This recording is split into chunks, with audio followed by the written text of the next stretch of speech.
Assalamualaikum warahmatullahi wabarakatuh. Halo semuanya, kembali lagi di podcast kami Berubah Bersama. Oke. Nah, alhamdulillah nih hari ini teman-teman kita kedatangan guru-guru hebat ya. Untuk itu nggak afdol rasanya kalau kita tidak berkenalan ya ibu-ibu ya. Ya, betul Oke, sekali. untuk itu kita minta nih kepada ibu siapa nih mau kenalan duluan? Oke, terima kasih. Kenalkan, nama saya Zuliani, saya calon guru penggerak angkatan 11 dari SMK Negeri 4 Tanjung Pinang. Selanjutnya, ini saya Ibu Misnawati, saya saat ini belajar di SDPU dan sama saya juga calon guru penggerak angkatan 11 dari kota Tanjung Pinang. Wah, Masya Allah. Sedangkan saya sendiri, yaitu adalah Rafli Mustaqim. Saya calon guru penggerak yang berasal dari SMA Negeri 7 Tanjung Pinang. Nah, kita udah kenalan nih, Bapak Ibu, ya teman-teman semuanya. Hari ini kita mau bahas apa nih, Ibu?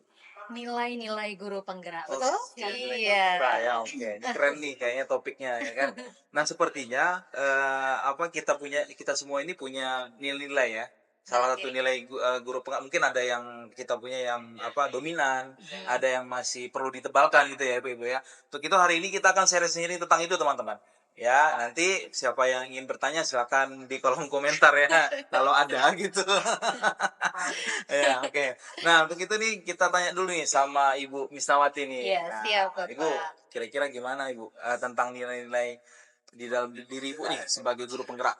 Baik, kalau untuk saya sendiri, itu untuk nilai guru penggerak yang ada 5 ya Bapak Ibu ya, betul Ya, ya? benar benar. Iya, saya merasa saya sudah cukup nih kalau untuk dinilai reflektifnya. Ya. Karena kenapa nih? Nilai reflektif ini pondasi bagi peran kita sebagai guru penggerak. Ya. Nah, dengan merenung, kemudian memanfaatkan pengalaman kita dapat terus memperbaiki dan memberikan pembelajaran yang lebih baik lagi. Saya selalu berpikir nih Bapak dan Ibu ya, bagaimana saya bisa membuat setiap pengalaman itu menjadi pembelajaran yang positif untuk anak-anak kita. Nah, reflektif ini adalah kunci untuk pertumbuhan kita sebagai pendidik, apalagi kita guru penggerak ya. Nah, ketika kita melihat kembali apa yang telah kita lakukan dalam pembelajaran, terus kita menemukan nanti cara untuk meningkatkan praktik kita. Nah, itu dari saya ya, reflektif. Bagaimana dengan Bu Ani? Terima kasih Bu Misna. Iya. Halo semuanya, saya Zuliani. Nilai mandiri adalah kunci kemajuan pendidikan. Mari kita teruskan meningkatkan kompetensi diri secara mandiri dan berinovasi dalam metode pembelajaran. Dengan begitu, kita akan membuat pembelajaran lebih bermakna dan menyenangkan. Ingat, inovasi adalah kunci untuk mengikuti tuntutan zaman. Saya selalu mencari cara baru untuk mengajar, menciptakan materi yang menarik, memastikan siswa terlibat aktif dalam proses belajar. Bagaimana dengan Pak Aktif? Ya. Nah, ini sebelum tentang saya nih, Ibu. Saya ada yang tertarik nih sama tentang di Ibu Misnawati dan Ibu Zuliani ya. Terkait dengan Ibu Misnawati, Bu, saya ini kan sebagai anak muda nih, saya masih muda ini sebenarnya. Saya paling muda di antara ibu kayaknya ya, kayaknya. Itu kayaknya kalau nilai reflektifnya saya kurang, Ibu. Ya, soalnya saya ya itu tadi apa yang Bu Zuliani omongkan itu terkait dengan inovatif ya, kita mungkin kadang-kadang anak muda ini terlalu inovatif tapi Betul. kurang reflektif gitu. Iya, iya. Itu gimana tuh kira-kira Bu? Kembali kepada pentingnya nilai tersebut. Jadi kalau seandainya nih, anak-anak kan kadang-kadang setelah kita mengajarkan, Ya, mereka selalu melakukan refleksi kan? benar-benar ya. Nah, itu kan sangat berpengaruh Iya, sekali kan pada iya, hasil nilainya nanti. iya. Nah, itu juga yang harus kita pikirkan. Ini penting banget loh nilainya. Jadi memang mau tidak mau itu memang harus kita tumbuhkan, bahkan kita tebalkan nanti. Jadi kalau nggak ada refleksi, kita nggak bisa mengevaluasi kan, betul kan Pak? Ya, benar, Nah, ya. iya. Jadi jalan aja terus kayak gitu aja terus. Kalau sempat mikir nih, ah diperbaiki nggak ya, tapi bagian mana kita nggak tahu nih yang kurang. Nah, melalui reflektif inilah jadi kita tahu apa kurangnya kita, mana yang sudah lebih gitu. Penting banget Pak, jadi harus ditumbuhkan. Harus tumbuhkan itu ya. Nah, Betul. itu ya kepada teman-teman semua yang masih muda itu harus banyak merefleksikan diri. Jangan merasa Hanya berinovasi, iya nggak tapi cepat jangan lupa berinovasi. merefleksikan diri. Nah, itu. Nah, kalau di saya nih Bu, kalau saya cerita pengalaman saya di sekolah, saya ini ya lebih banyak perannya ke kolaborasi sih Bu. Gitu. Karena saya kebetulan alhamdulillah kan diamanahkan sebagai pembina OSIS di sekolah, mungkin lebih banyak kolaborasinya ke misalkan ke wakil kesiswaan atau ke wakil kurikulum terkait dengan kegiatan-kegiatan OSIS yang bahkan kan kadang-kadang mengganggu waktu belajar ya Bu ya, kayak gitu, memanggil anak-anak sehingga kalau menurut saya kalau tidak ada kolaborasi nanti bakal tersinggung tuh, ya kan, ibu-ibu dan bapak-bapak itu, nah gitu. Nah, cuman itu Bu, mungkin kita perlu sedikit membahas agak lebih dalam nih Bu, terkait dengan dalam berkolaborasi ini kan kita ini kan kadang-kadang terlalu mandiri gitu ya kan, sedangkan kan kita ada nilai tuh di dalam Iya, grup iya, gerak iya, itu ada iya. mandiri gitu ya. Ah, Itu gimana ya Bu kalau di ibu-ibu Bu Ziliani nih, gimana kira-kira kalau terlalu mandiri itu Bu? Mandiri itu bagus, tapi kalau terlalu mandiri mungkin kita jadi menganggap remeh teman-teman Oh kita iya, yang iya, lain. iya. Jadi kita kita kasih hanya- ruang ya Bu ya, iya, kita kasih betul. ruang untuk teman-teman yang lain. Jadi mungkin mandirinya kita itu dalam meningkatkan kompetensi diri, misalnya kita mempelajari ilmu-ilmu baru untuk pendidikan itu boleh, tapi nanti kita mengaplikasikannya, kita mengajak teman-teman juga. Jadi tidak menggunakannya sendiri. Iya, Jadi setuju, nanti setuju kalau sekali. mandiri kita nggak maju bersama bersama ya, maju bersama bersendiri ya. Nggak berubah bersama ya. Nggak berubah podcast bersama kita ya. kayak podcast kita. Sesuai dengan judul berubah bersama. Nah, itu ya teman-teman ya. Jadi mungkin nanti kalau ada teman-teman yang bisa sharing-sharing ke ini, silakan ditulis saja ya Bu ya di kolom komentar gitu ya. Ini jadi refleksi juga bagi kami. Insya Allah nanti dijawab, tapi entah kapan-kapan gitu ya. Ya, ini satu lagi nih Bu, nilai guru penggerak nih. Tadi ada mandiri kita udah bahas, kolaborasi kita udah bahas, refleksi kita udah bahas, inovasi kita udah bahas. Satu lagi apa nih Bu? Kira-kira? Berpihak pada murid. Nah, itu dia. Nah, ini poin yang paling penting nih Bu, kayak kita bahas nih Bu. Ini sejalan dengan pemikiran Ki Hajar Dewantara. Benar. Nah, Ya kan, coba betul? kita nih masing-masing ceritain dulu Bu, gimana kita di dalam pembelajaran itu udah berpihak pada murid. Siapa dulu nih kira-kira mau Oke, cerita? mungkin saya dulu ya. Oke, silakan Bu. Yang muda duluan ya.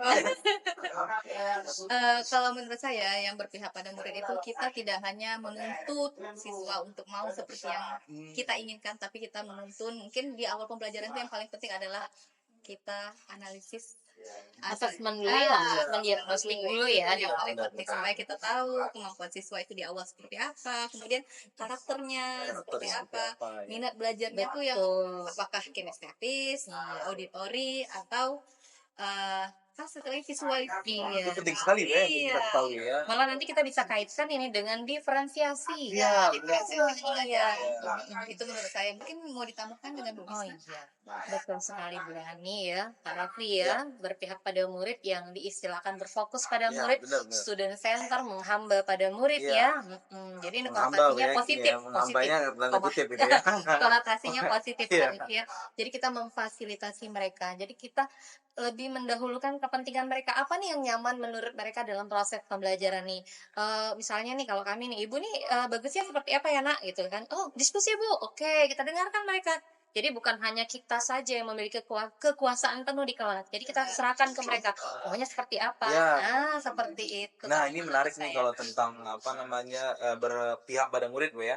Nah, saya nih guru muda nih harus ini tadi saya bilang harus banyak reflektif nih. Kadang-kadang emosi saya nih meledak nih katanya kan. Karena mungkin merasa ya kita masih muda, masih idealis seperti itu Bu ya. Tapi saya sangat-sangat ingin menceritakan pengalaman saya berpihak pada murid itu ya mungkin selama ini yang tadi Ibu bilang ya itu terkait dengan bagaimana kita sebelum pembelajaran itu harus mengetahui dulu latar belakang siswa dari mulai minat dan bakatnya. Ini satu lagi yang paling menarik nih Bu, sekarang kesepakatan kelas nih Bu. Iya, Nah, benar membangun sekali. kesepakatan kelas. Iya. Nah, jadi saya tuh pernah dulu membangun kesepakatan kelas itu berdasarkan diri saya sendiri. Kemauan dulu. Kemauan sendiri. Jadi saya tuliskan itu. Ini pokoknya kesepakatan kita gini ya, Jadi gini kayak ya. tatip kelas, tapi guru yang buat ya. Guru yang buat itu kan harusnya itu kan datangnya dari siswa Bu ya. Iya. Nah, salah satu pembelajaran saya di dalam konteks itu adalah ketika saya membuat itu ternyata anak itu setujunya ya setuju ngangguk doang gitu, padahal dia nggak Tidak paham melaksanakan, tentang aturan. menjalankannya Iya, dengan seperti hati ya. itu. Padahal dia golput ya. Golput dia padahal gitu kan, sehingga akhirnya terpaksa. benar setelah saya lakukan evaluasi loh kok banyak ya siswa-siswa yang nggak meningkat ini ya apa pemahamannya. Jadi nggak berfungsi Nggak ya berfungsi, terakhir ya kesepakatan kelasnya nah, ya. sehingga itu Bu, ya mungkin setelah itu saya cerita nih sama guru-guru yang ada di SMA 7, terutama kan di SMA 7 sudah ada nih guru penggeraknya Bu. Jadi saya cerita, coba Bu gimana Bu yang sebaiknya gini-gini. Nah mereka cerita, nah sebaiknya dibuat Pak kesepakatan kelasnya berdasarkan sudut pandang siswa. Nah itu akhirnya setelah saya evaluasi kita buat ulang lagi, alhamdulillah Bu ada peningkatan. Nah, itu dia ya. Jadi siswa juga terasa senang juga gitu, Bu. Nah, Ibu ini gimana nih kira-kira, Bu? Ya, sama Pak.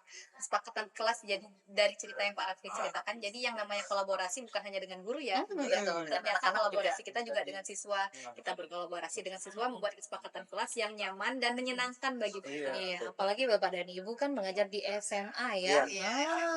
Justru anak-anak SMA itu Iya. pola pikirnya udah mantep banget, anak-anak kekinian ya kan. Menuju dewasa. Iya, betul sekali.